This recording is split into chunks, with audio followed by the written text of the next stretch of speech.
Le cerveau humain est un réseau d'environ 100 milliards de neurones.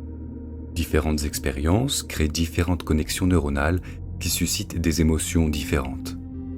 En fonction des neurones stimulés, certaines connexions deviennent plus fortes et plus efficaces, tandis que d'autres peuvent devenir plus faibles. C'est ce qu'on appelle la neuroplasticité. Quelqu'un qui s'entraîne pour être musicien va créer des connexions neuronales plus fortes qui relieront les deux hémisphères du cerveau afin d'être plus créatif musicalement. Pratiquement n'importe quelle sorte de talent ou de compétences peuvent être créées grâce à l'entraînement. Rüdiger Gamm, qui était un étudiant sans espoir de son propre aveu, échouait en mathématiques de base, mais il persévéra à entraîner ses capacités et il devint un célèbre calculateur humain capable d'effectuer des mathématiques extrêmement complexes. Rationalité et résilience émotionnelle fonctionnent de la même manière. Ce sont des connexions neuronales qui peuvent être renforcées. Peu importe ce que vous faites ou quand vous le faites, vous modifiez votre cerveau pour être meilleur à cela. Puisqu'il s'agit d'un mécanisme fondamental du cerveau, en être conscient peut grandement enrichir votre expérience de la vie.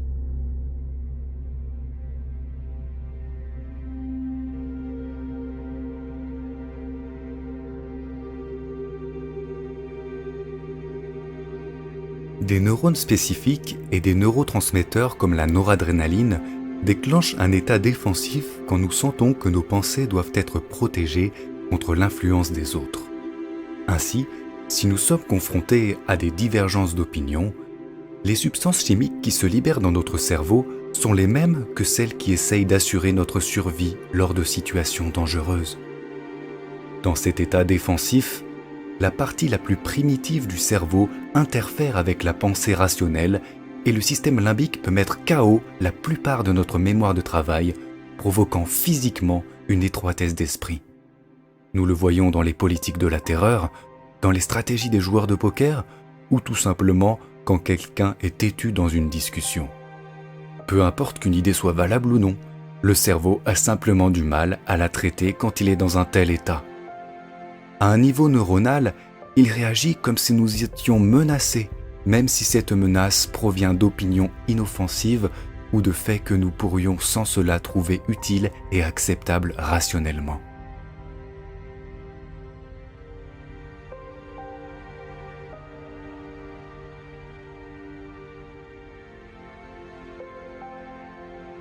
Mais lorsque nous nous exprimons et que nos points de vue sont appréciés, ces substances chimiques de défense diminuent dans le cerveau et la neurotransmission de dopamine active les neurones de la récompense, nous faisant nous sentir plus importants et augmentant notre estime de nous-mêmes. Nos croyances ont un impact profond sur la chimie de notre corps et c'est pourquoi les placebos peuvent être si efficaces. L'estime de soi ou la confiance en soi sont étroitement liées à un neurotransmetteur appelé sérotonine. Lorsque l'absence de celui-ci prend des proportions graves, cela aboutit souvent à la dépression, à des comportements autodestructeurs, voire même au suicide. L'approbation sociale augmente le niveau de dopamine et de sérotonine dans le cerveau, ce qui permet de relâcher nos fixations émotionnelles et de devenir plus facilement conscients de nous-mêmes.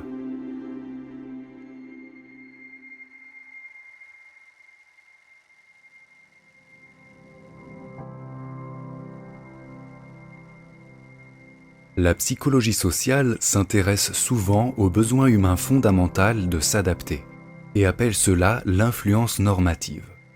Quand nous grandissons, notre boussole morale et éthique est presque entièrement forgée par notre environnement. Ainsi, nos actions sont souvent le résultat de la validation que nous recevons de la société. Mais les récents progrès en neurosciences nous donnent une meilleure compréhension de la culture et de l'identité. La recherche neurologique récente a confirmé l'existence de neurones miroirs empathiques. Quand nous éprouvons une émotion ou effectuons une action, des neurones spécifiques s'activent. Mais quand on observe quelqu'un d'autre en train d'effectuer cette action, ou quand on l'imagine, bon nombre des mêmes neurones sont déclenchés à nouveau, comme si nous étions en train d'exécuter l'action nous-mêmes. Ces neurones d'empathie nous relient à d'autres personnes, ce qui nous permet de ressentir ce que d'autres ressentent, Et puisque ces neurones répondent à notre imagination, nous pouvons éprouver des réponses émotionnelles provenant d'eux comme si elles venaient de quelqu'un d'autre. Ce système est ce qui permet l'autoréflexion. Le neurone miroir ne connaît pas la différence entre lui et les autres. Et c'est pourquoi nous sommes tellement tributaires de l'approbation sociale et pourquoi nous désirons nous conformer. Nous sommes dans une dualité constante entre la façon dont nous nous voyons et comment les autres nous voient. Il peut en résulter de la confusion en ce qui concerne l'identité et l'estime de soi. Et les scanners du cerveau montrent que nous éprouvons ces émotions négatives avant même que nous soyons conscients d'elles.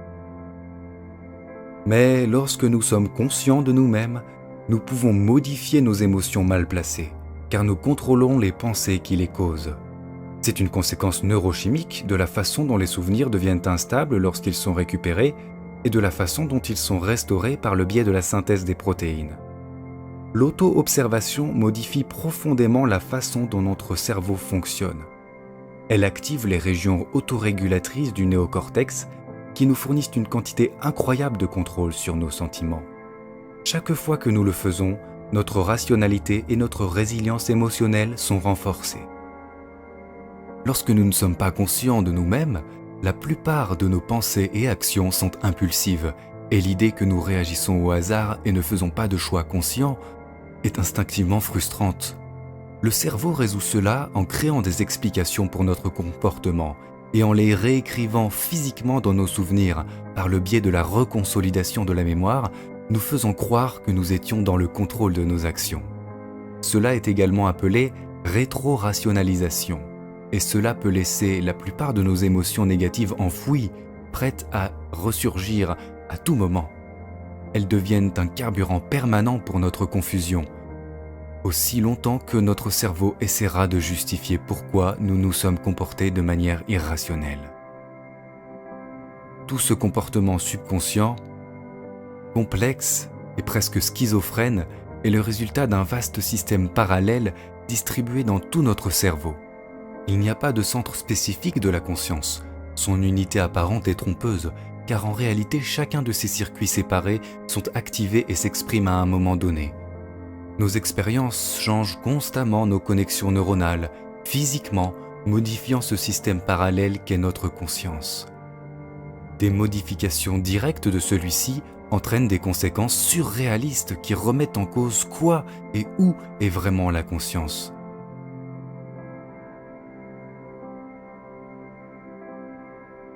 Si votre hémisphère cérébral gauche devait être déconnecté du droit, comme c'est le cas chez les patients dits split brain, vous seriez normalement toujours capable de parler et de penser à partir de l'hémisphère gauche, alors que l'hémisphère droit aurait des capacités cognitives très limitées. Votre cerveau gauche n'aura pas besoin de la partie droite, même si cela modifie profondément votre perception. Une des conséquences de cela est que vous ne pourriez plus décrire la moitié droite du visage de quelqu'un.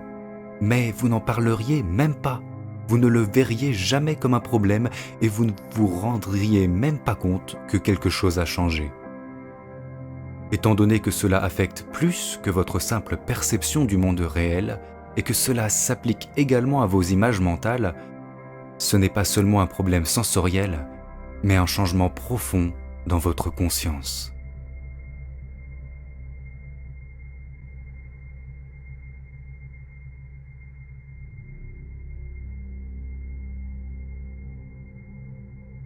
Chaque neurone a une tension qui peut changer lorsque les ions entrent ou sortent de la cellule. Une fois que la tension d'un neurone a atteint un certain seuil, il émet un signal vers d'autres cellules qui vont répéter ce processus. Lorsque de nombreux neurones déchargent en même temps, nous pouvons capter ces changements sous la forme d'une onde. Les ondes cérébrales sous-tendent presque tout ce qui se passe dans nos esprits, y compris l'attention, la mémoire et même l'intelligence. Comme elles oscillent sur des fréquences différentes, elles sont classées dans différents groupes comme alpha, θ et gamma. Chacune est associée à des tâches différentes. Les ondes cérébrales permettent aux neurones de s'accorder aux fréquences correspondant à leurs tâches particulières, tout en ignorant les signaux non pertinents, à la manière d'une radio se réglant sur différentes ondes pour capter des stations de radio. Le transfert d'informations entre les neurones devient optimal lorsque leurs activités sont synchronisées. C'est pour cette même raison que nous faisons l'expérience de dissonance cognitive, cette frustration causée par le fait de détenir simultanément deux idées contradictoires.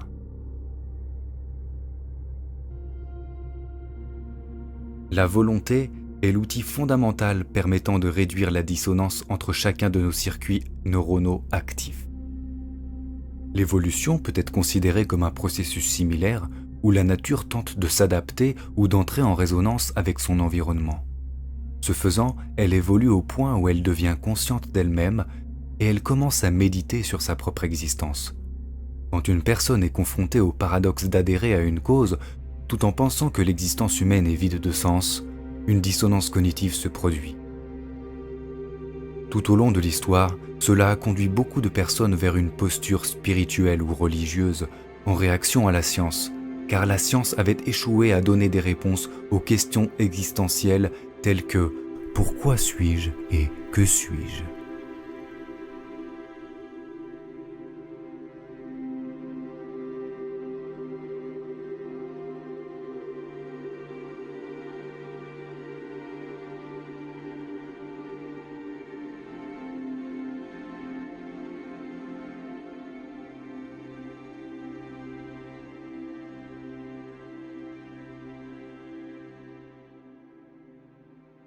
L'hémisphère cérébral gauche est en grande partie responsable de la création d'un système cohérent de croyances qui a pour but de maintenir une certaine continuité dans nos vies.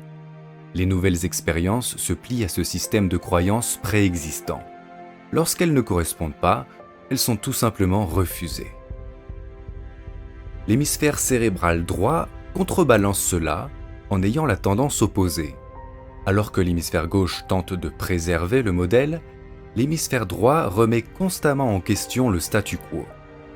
Lorsque les anomalies discordantes deviennent trop grandes, l'hémisphère droit force une révision de notre vision du monde. Cependant, quand nos croyances sont trop fortes, l'hémisphère droit peut ne pas réussir à surpasser notre refus. Cela peut créer une confusion profonde quand les autres sont reflétés. Lorsque les connexions neuronales qui définissent physiquement notre système de croyances ne sont pas fortement développées ou actives, alors notre conscience, l'unité de tous les circuits séparés et actifs à ce moment, peut se résumer principalement à l'activité de nos neurones miroirs. Tel est le cas quand nous expérimentons la faim. Notre conscience se résume alors principalement à des interactions neuronales visant la consommation d'aliments. Et ce n'est pas la conséquence d'un quelconque noyau qui enverrait ses propres commandes vers différentes zones cérébrales. Toutes les différentes parties du cerveau deviennent actives et inactives et interagissent sans qu'il n'y ait de noyau central. Tout comme les pixels d'un écran peuvent former une image reconnaissable quand ils sont pris globalement, la convergence des interactions neuronales forme une conscience. À chaque instant, nous sommes en réalité une image différente. Une entité différente lorsque nous nous identifions, lorsque nous avons faim, lorsque nous regardons cette vidéo. Chaque seconde, nous devenons différentes personnes, puisque nous passons par des états différents. Lorsque nous utilisons nos neurones miroirs pour nous observer nous-mêmes, nous construisons probablement l'idée de notre identité. Mais si nous le faisons avec notre compréhension scientifique, il se passe quelque chose de complètement différent. La synergie des neurones qui produisent notre conscience oscillante va bien au-delà de nos propres neurones.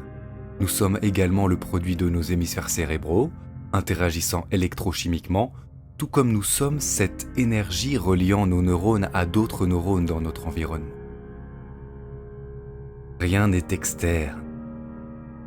Ça n'est pas une philosophie hypothétique, c'est la propriété fondamentale du neurone miroir qui nous permet de nous comprendre à travers les autres. Voir cette activité neuronale comme la vôtre, sans inclure l'environnement, serait une méprise.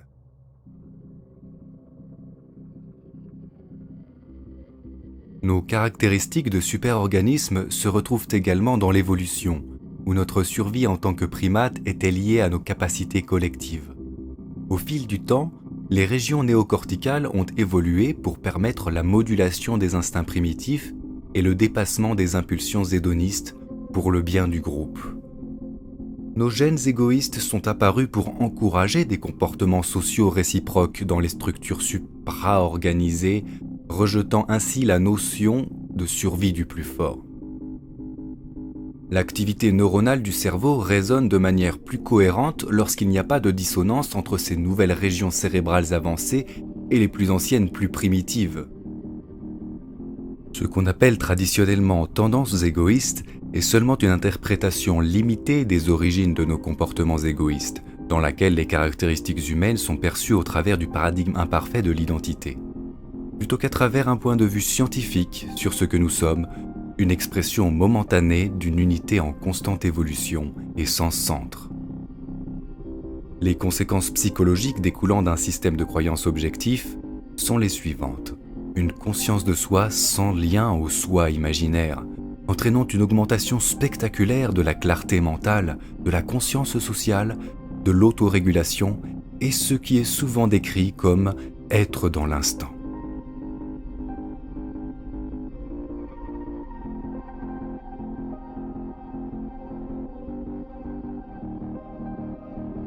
En général, la croyance commune affirme que nous avons besoin d'un récit, d'une vue longitudinale sur notre vie, afin d'établir des valeurs morales.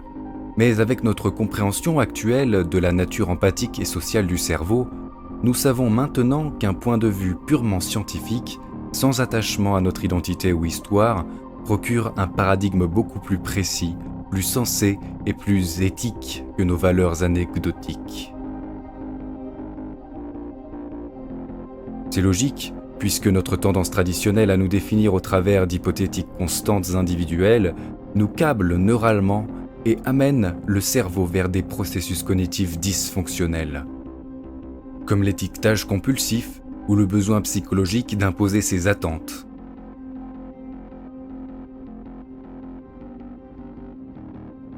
L'étiquetage sous-tend toutes les formes d'interaction dans nos vies quotidiennes, mais en étiquetant psychologiquement le soi comme interne et l'environnement comme externe, nous contraignons nos propres processus neurochimiques et expérimentons une déconnexion illusoire.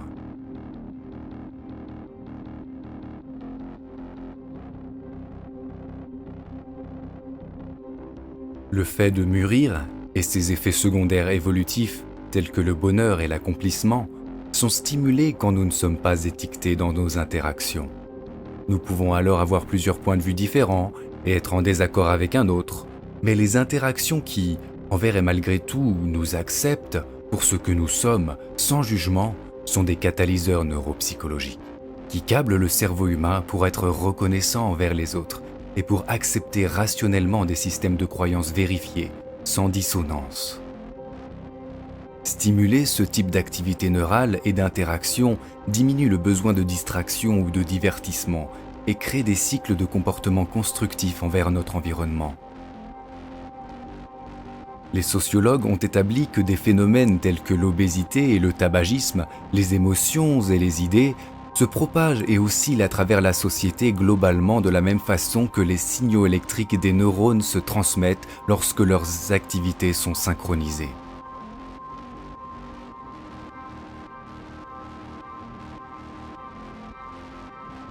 Nous sommes un réseau global d'interactions neurochimiques et le cercle vertueux d'acceptation et de gratitude, s'entretenant par nos choix de tous les jours dans nos interactions, est la réaction en chaîne qui définira en dernier lieu notre capacité collective à surmonter nos divergences imaginaires et à contempler la vie évoluant dans le grand ordre des choses.